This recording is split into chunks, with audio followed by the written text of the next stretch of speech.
What is going on, my fellow comic book readers, collectors, and enthusiasts alike? I am your host, Alt, here at Control-Alt-Defeat Comics, and welcome to my weekly comic review show. That is right, this is the show where I take you through and I go in an in-depth review and discussion of each and every comic that I read from the previous New Comic Book Day. This stack being everything that I read from Wednesday, April 1st, 2026. Now, before we get on in to this stack, I do have a quick announcement, and that is that I want to say thank you from the bottom of my heart for me reaching 50 subscribers. As of recording this video, I am at 51 subscribers now. I am over halfway toward my goal of hitting 100 subscribers by the end of the year. So sincerely to all 50 of you who have taken the time to hit that subscribe button, thank you so very much. Now, I am going to take this time to announce that I will have an actual 50 subscriber special coming out on Monday. You can expect that video out sometime Monday afternoon,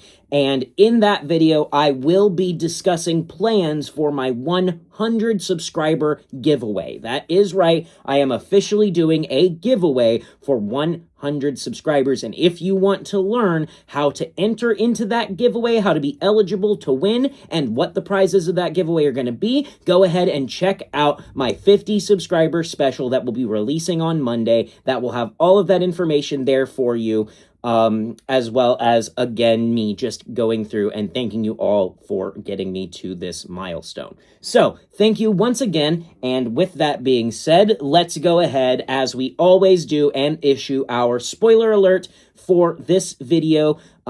If you have not read any of the comics that released on Wednesday, April 1st, 2026, this is your chance now to go ahead and click off of this video if you just want to learn everything that I picked up on New Comic Book Day, Wednesday, April 1st. I think I said April 6th a second ago. Wednesday, April 1st, 2026. Go ahead and check out my New Comic Book Day vlog, which will be linked in the description below. With that being said, though, if you are watching past this point, I'm going to go ahead and assume that you are okay with the spoilers for these comics. So let's go ahead and get right on in to our pick of the week.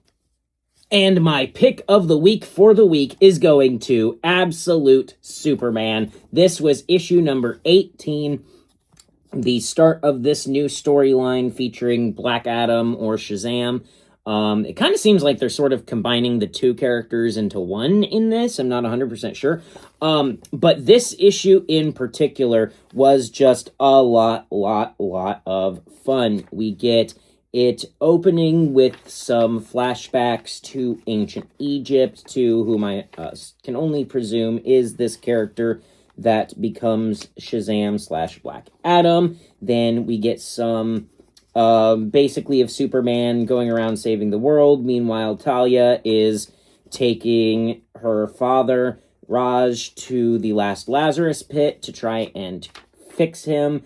And he basically tells him, nah, I don't need fixing. Actually, I'm happy as I am now. I've wasted so much of my life being a piece of crap, and now I just want to try and make up for it while I'm still alive. Clearly, Superman was influenced by... Or, not Superman, Raj was clearly influenced by Clark.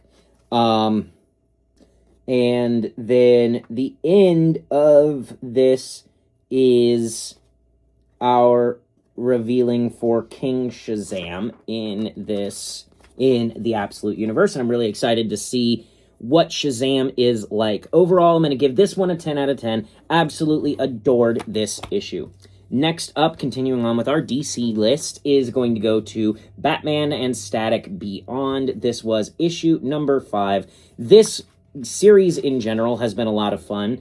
I don't know as much about Static as I do Batman Beyond, so there are things that are going over my head a little bit, but this one does deal with a bit more of we get more cameos of future verse characters or whatever Beyond verse, Batman Beyond verse, whatever this potential future is in DC, whatever it's called. But we get Virgil and Terry. Virgil and Terry finally get to confronting the big bad guy of this series so far. And I'm really excited to see where that is going to go from here. I think the next issue is the conclusion of this story, so I'm really excited to see where that goes. I'm going to give this issue a 9 out of 10. And the last up for DC from last week was Bizarro Year None, issue number 1. Now, I did not expect this to be a story that's actually going to continue. I thought this was a one-shot. But I was wrong. This is clearly actually a continuing story. And I really enjoyed it. It focused quite a bit. This issue focused quite a bit on Jimmy Olsen and Perry White, as well as Bizarro. So that was a lot of fun, actually, and I really liked the characterization of Jimmy Olsen in this book. It was just good. And honestly, in general, this book was just a fun read. I mean, is it, the greatest book I've ever read? Absolutely not. But it's a fun read, and I'm excited to see where it goes. I'm curious how long this series is actually going to be, because, again, I was under the impression that this was an April Fool's Day one-shot. So, no, but it's not. It is a continuing series, and I'm curious to see where it continues on to. I'm going to go ahead and give Bizarro Year None, issue number 1, a 8.5 out of 10. Next up, we have got Marvel, and our pick of the week for Marvel this week is going to go to Venom, issue, 256. This is part 6 of 9 of the Death Spiral event, and in this issue, this does some catharsis for us Spider-Man fans. I know I've already issued a spoiler alert, but I want to give you another one for a big spoiler for something that happens in this book, okay? 3, 2, 1. Paul is dead. That is right, everybody. Torment kills Paul.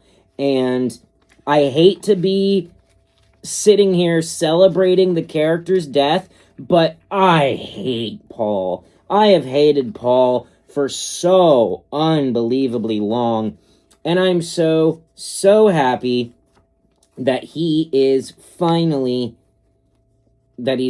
gone, and we can move on from the Paul storyline. I'm not going to lie, part of me was thinking that Paul was going to end up being Torment, and I know there were a lot of people who were also agreeing that Paul was going to end up being the host of Torment, so it was definitely a big change up to have Paul not be Torment. And then the end of this issue, Carnage fuses with Torment. So now whoever is in Torment, whoever is hosting Torment, is now the host of 2 symbiotes, Carnage and Torment. And I loved this. I really enjoyed this issue so far. I've really enjoyed, in general, the Death Spiral event. I'm going to give this issue in particular a 9 out of 10. Quite a fun little read there. Then next up on the list for Marvel is Nova Centurion, issue number 6. This is the finale of the Nova Centurion book, which is really unfortunate because this story was a lot of fun. And I'm really sad that this is over, actually, because this was a good story. Now, this issue in particular, again, was pretty enjoyable. It is Richard Rider trying to free Cammy from this monstrous creature, and in order to do so, he lets the creature take him over and then allows himself to connect with the world mind and channel the full totality of the Nova Force through him, which annihilates the creature. And then Cammy ends up joining up with Richard Rider's Nova and joining his little ragtag group of adventurers across the galaxy. So, I really wish this were going to be continuing, because I think this was a lot of fun, and I'm sad that this is over. But the last issue was great. I'm going to give this an 8 out of 10. Next up for Marvel and No, not last up for Marvel. There's 2 more left. Sorry about that. Next up for Marvel is Deadpool April Fool's Day #1. This was a nice little April Fool's Day special.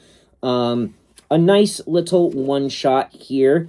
Essentially, it is the story of the Deadpool who cried wolf, essentially. It is the story that Deadpool does a ton of pranks on April Fool's Day every year. And this year discovers a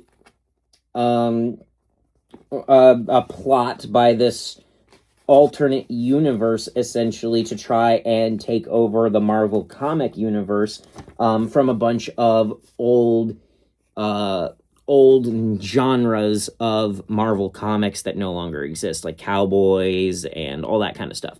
The Savage Sword stuff. So, like, this story is essentially Deadpool trying to stop a universe of debunked genres of comics from taking over the superhero genre. And he tries to convince the Earth's heroes that he is telling them the truth, and most of them do not believe him until he ends up actually going to the Thing, and the Thing, of all people, does end up believing him, and then they go and stop the world from being taken over. So, it's really good read. I'm going to give this one a solid 8 out of 10 as well here. And then last up for Marvel for the week, we had Doctor Strange. This was issue number 5. And this story has been good. I liked the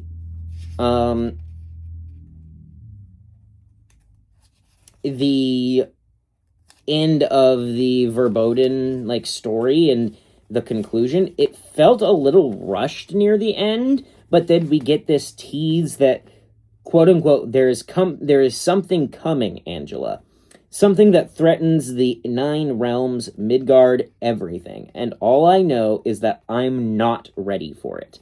And so, yeah, I'm really curious what that whole situation is going to be about. Overall, though, I thought this was a good read. Is this my favorite ongoing in Marvel? No. Is it my least favorite? Also no. I'm going to go ahead and give this one a solid 7 out of 10. And that is it for Marvel. We have got one more comic to talk about, and that was an independent comic, and that was our little rogue pick from last week, and that was Royals issue number 1, and this story was freaking good. I loved this. This is my second favorite read of the week. Maybe even tied for first, actually. Absolute Superman was phenomenal, but this story was just a lot of fun. These 2 brothers who can communicate with each other telepathically, who use their telepathic abilities to cheat at high-stakes games of poker. And essentially this first story is the younger brother and the older brother clearly having some major, differences betwixt each other and whatnot, but I just enjoyed this. I thought this was fun. I thought the concept was cool. I thought the characters were really well done. I thought the art was good, and I'm pretty sure this actually is Jacob Perez's, first or one of his first forays into comic book art, and if that's the case, this dude is about to explode into our industry. I'm telling you, because this guy's art is really, really well done. I mean, it's not breakout by any stretch of the imagination, but take a look just at some of the the way he designs characters and stuff. They look really good, and again, it's not a superhero story, so you're not going with these big, crazy, over-the-top designs, but the art is phenomenal and really good, and I just cannot wait to give the next issue of this a read. Overall, I'm going to give Royals a 10 out of 10. And that is going to do it for this week's weekly comic review show. If you enjoyed this video at any point, please drop a like, comment, or subscribe. Any kind of feedback or commentary you can leave this channel is always greatly appreciated. If there's anything on this list that you think I gave too low of a score or too high of a score, or if there's anything that I picked up that you think would have been my pick of the week that I missed out on, let me know down in the comments down below. I'm always looking forward to having a conversation with you about comic books. Comic books are my passion, and if you're watching this channel, I imagine they are yours as well. So once again, thank you so very much for everybody who's subscribed to this channel. I will see you Monday for my 50 subscriber special. And with that being said, have yourself a fantastic day, fantastic week, and I will see you in my next video. Goodbye.